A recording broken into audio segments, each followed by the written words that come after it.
the most successful country socially in the world these days. And the problem is, instead of building on that, we're allowing people to divide us. We're allowing people to tell us that we're less, that we need to think smaller, that we need to be more careful, that we need to be more fearful. Whether it's here at home of crime, of pensions crash, all sorts of things, or whether it's with our place in the world and the jobs we're going to lose if suddenly we get smarter around the economy.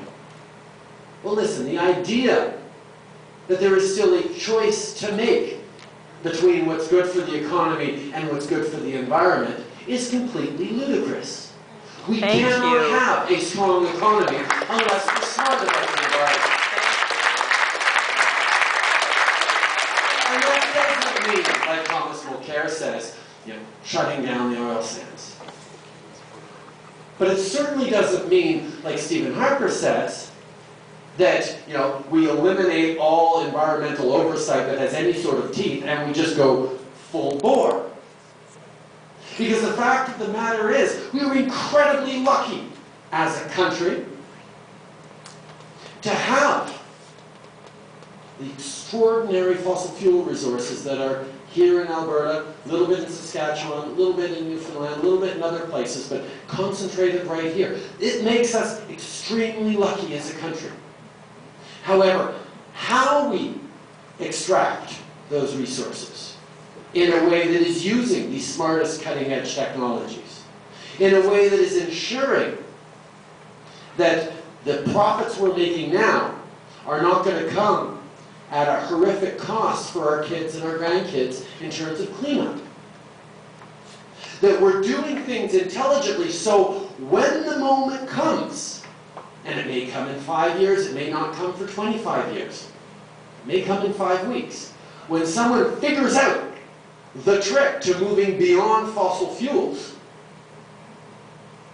we don't find ourselves with no income, no revenues, nothing but a very big mess that we no longer have the money to clean up, and no other industries to fall back on. That's what's being smart about our resources is.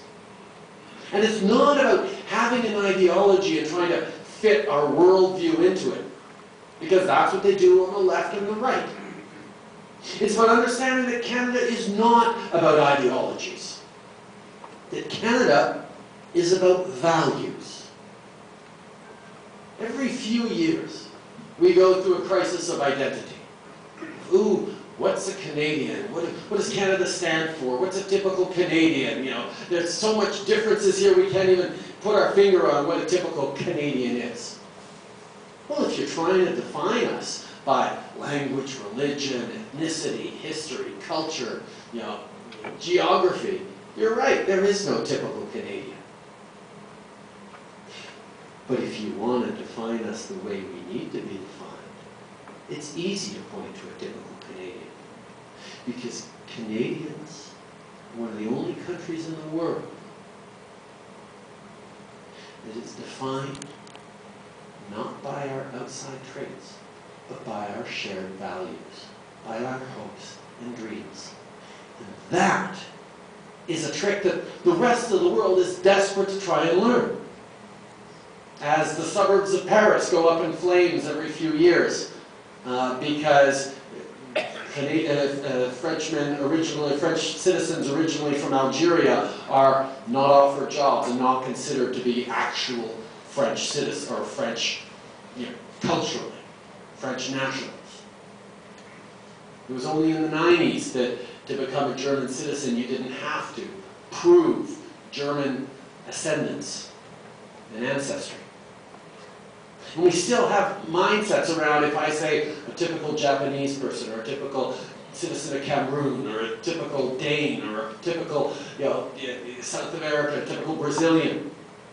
And we all have little packages that we put in the baguette and the bicycle in France, and whatever easy go-to images we have. Well, there is no typical Canadian, except perhaps Tim Hortons and hockey. But those aren't things. Those aren't inherited traits.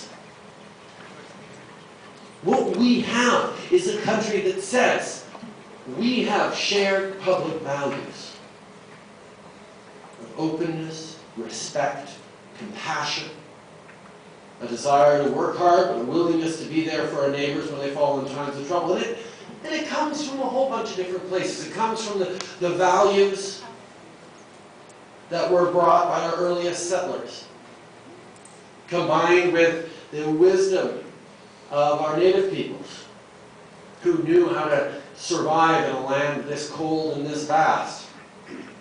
And as successive waves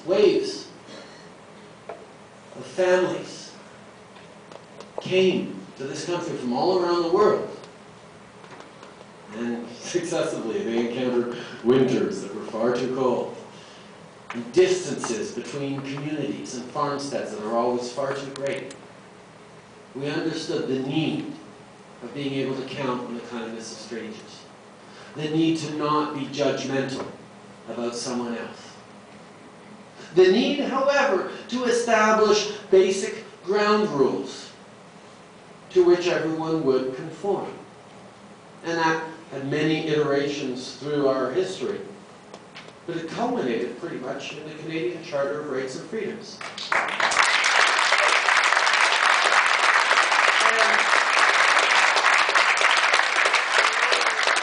And that was in '82 the culmination of many things, including Diefenbaker's initial Bill of Rights. But the fact that we enshrined the Charter in such a way that it was a law unlike any others, that it superseded and overrode anything else the Parliament could do. That it became the rules of the game, that no matter how much Stephen Harper personally doesn't like the Charter, he is unable to change it. Unable to change it. And what it says is that we are a fair country. We're a country that doesn't prejudge, that doesn't give people less opportunities because, or tries to not give people less opportunities, because we still have work to do. Because of the color of their skin, or where they're born, or their sexual orientation, or their religion, or whatever it is that makes them unique as an individual. None of those things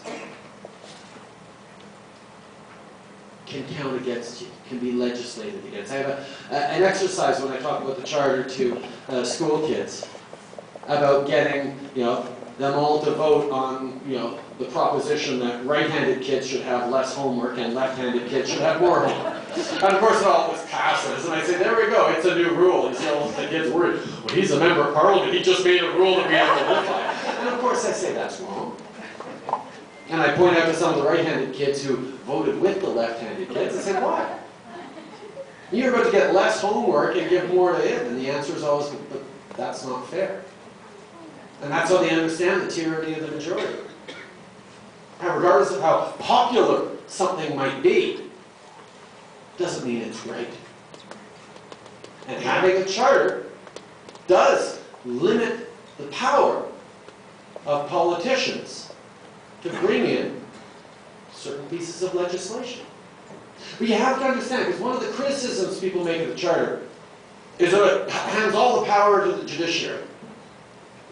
Makes the judges, gives the judges the final word. We have to understand how that actually works. First of all, the Charter wasn't created by judges. Judges didn't go around saying, okay, we demand that you create us a Charter so we can start controlling policy. The Charter was created by legislators. It was created by parliaments. By the provincial parliaments, 9 out of 10 of them anyway. And by the federal parliament. And far from actually handing the power to judges, judges can't just sit there and say, you know what, no, I'm going to kibosh that particular bill you put out. That's not who has the power to complain. It's individual citizens who, upon seeing a certain law or having themselves affected a particular way, are allowed to go to the courts and say, take the government to court and say, you know what, this law is unjust because it discriminates against me.